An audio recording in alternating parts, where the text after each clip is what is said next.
Bueno, entonces vamos a continuar con este segundo video. Eh, la idea era mostrar o, digamos, exhibir, ¿no? Unas particiones de este intervalo, menos 2, 1, ¿no?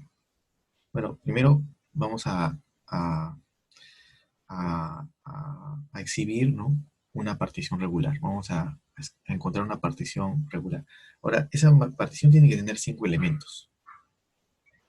Entonces, como les decía, ¿no? Tiene que tener desde el x0 hasta el x4, ¿no? Del x0 al x4, donde x0 tiene que ser el menos 2 y el x4 tiene que ser el 1. Y el resto, pues, se va a distribuir uniformemente en ese intervalo, porque vamos a considerar primero una partición regular, ¿no? Entonces, como es regular, como les estaba diciendo, ¿no? La primera partición, digamos, que vamos a considerar, eh, eso va a determinar 4 subintervalos, ¿no? 4 subintervalos. Y como pues todos son iguales, pues la longitud de cada intervalo va a ser igual. Pues el intervalo, el más grandote, pues tiene tamaño 3, ¿no? Desde el menos 2 al 1 hay un tamaño 3, ¿no? Hay 3 unidades ahí. Si dividimos entre 4, pues entonces cada intervalo va a tener una longitud, perdón, aquí, ¿no? Cada intervalo, cada uno de los 4 subintervalos va a tener una longitud de 3 cuartos. A eso le llamamos delta de x, ¿no? Delta de x es 3 cuartos y cada elemento xy de la partición se obtenía de la fórmula esta de acá, ¿no? Xy era a más una cantidad de veces delta de x, ¿no? Más y por delta de x. Si y valía 0, pues teníamos el x0, que era a, ¿no? Si y valía 1, pues a más una vez el delta de x, pues obtenemos el x sub 1, y así por delante. Entonces, nuestra partición pues va a ser menos 2, que es el x0, ¿no es cierto? Pasando por el menos 5 cuartos, o sea, menos 2 más 3 cuartos más x, sería menos 5 cuartos. A este número le sigo agregando 3 cuartos, sería menos un medio, ¿no? Le sigo agregando 3 cuartos, sería un cuarto. Y a este un cuarto le agrego 3 cuartos, pues sería 4 cuartos, o 1, ¿no? Que es el último punto, ¿no? El x4, ¿no? El x sub 4. Entonces ahí tenemos una partición de 5 numeritos, ¿no? Una partición de 5 numeritos del intervalo menos 2 hasta el 1. Este símbolo, recuerden que era la norma de la partición. La norma de la partición era el mayor de todas las longitudes, ¿no? De los intervalos. Pero como todos tienen longitud delta de x, 3 cuartos, entonces la norma de la partición es 3 cuartos, ¿no? Ahora vamos a escribir, ¿no? Una partición irregular, ¿no? Una partición irregular es, por ejemplo, ¿no? Es la condición inicial, el x0 tiene que ser el mismo, menos 2. La final, el x sub 4 tiene que ser el mismo, es 1, ¿no? Y los otros 3 puntos, pues yo los cojo, digamos, libremente, ¿no? En este caso, por ejemplo, se ha considerado el menos 1,7, el menos 1 y el 0,4, ¿no? Son puntos que están entre menos 2 y 1, ¿no? Ahora calculamos pues la norma de la partición. La norma de la partición, bueno, para eso necesitamos cuál es la longitud de cada subintervalo. El primer subintervalo, el segundo, el tercero y el cuarto subintervalo. El primer subintervalo va desde menos 2 hasta menos 1,7. Así que la longitud de esto sería 0,3, ¿no? La diferencia entre esos dos números, 0,3. Y así por delante, acá pueden encontrar todas las longitudes, ¿no? De los 4 intervalos. La mayor de estas de acá, ¿cuánto es? Es 1,4, ¿no?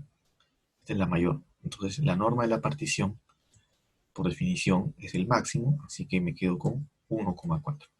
La norma de la partición, de esta partición irregular, totalmente escogida aleatoriamente, aquí hemos escogido, podríamos haber escogido otra, ¿no? Pero para esta partición, pues la norma es 1,4. Es 1,4. Ahí pueden intentar encontrar otra partición irregular de 5 elementos y va a encontrar su norma, ¿no?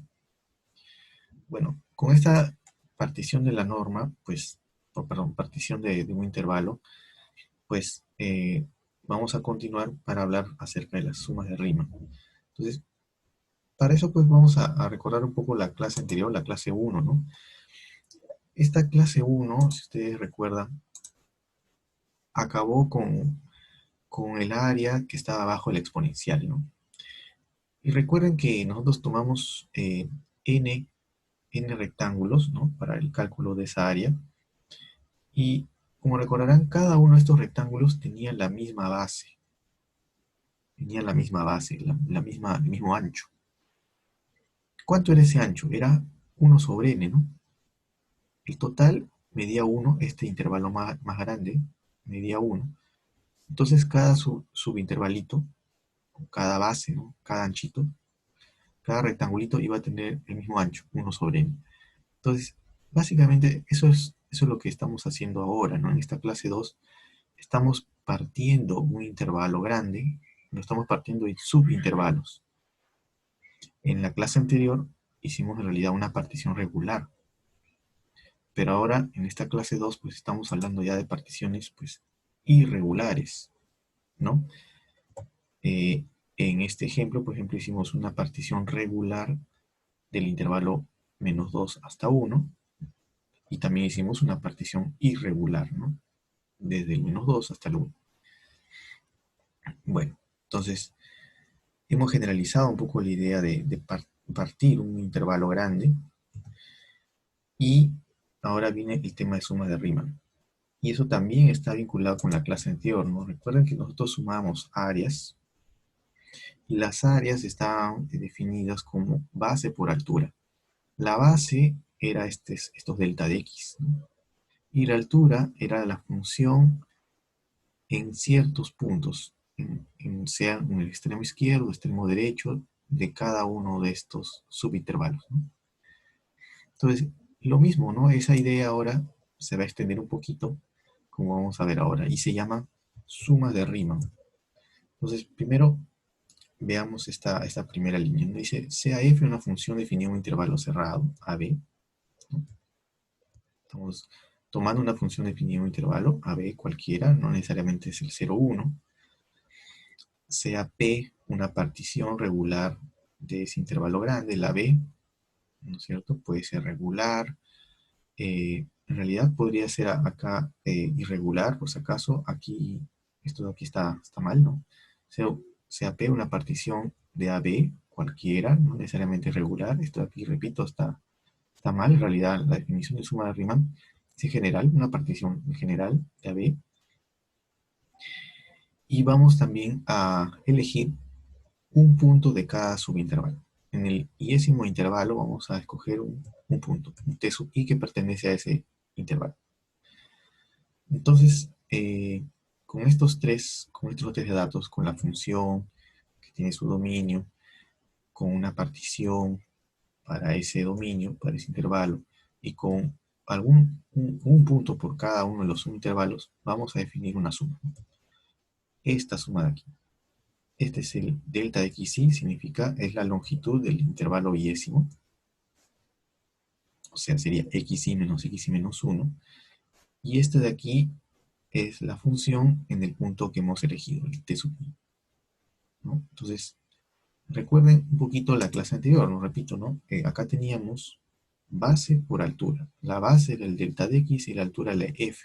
El f de un punto, ¿no? De uno de los puntos del intervalo. Lo mismo acá, ¿no?